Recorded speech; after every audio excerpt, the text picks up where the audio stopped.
Test আবার ফিরিয়ে আনতে চলে গেলাম পাশেই আরবিয়ানো স্টলে। এখানকার মেনুতে ছিল নানা রকমের লোভনীয় খাবার, তবে আমি নিয়ে নিয়েছিলাম বাকলাভা। এখানে 2 রকম শেপের বাকলাভা ছিল, প্রতি পিসের দাম ছিল 50 টাকা করে, খেতেও দারুণ ছিল।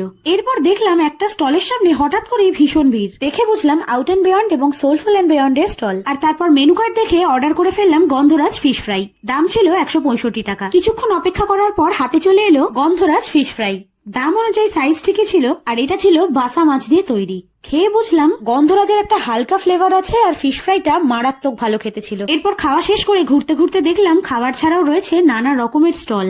এরপর এখানে ঘুরতে ঘুরতে অ্যানাউন্সমেন্ট শুনে বুঝলাম যে এখানে নাকি একটা স্টল আছে যেখানে সমস্ত কিছু পাওয়া যায় একেবারে অয়েল ফ্রি। গিয়ে তো আমি অবাক।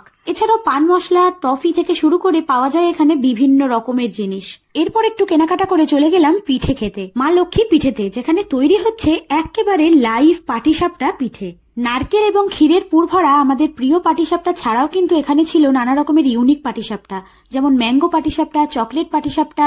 সবগুলোর দামই ছিল মোটামুটি 50 টাকা মতন। আমি নিয়েছিলাম চকলেট পাটিসাপটা, এর দাম ছিল 50 টাকা। এর ভেতরেও ছিল নারকেল ক্ষীরের পুর। আমার কিন্তু খেতে বেশ ভালো লেগেছে।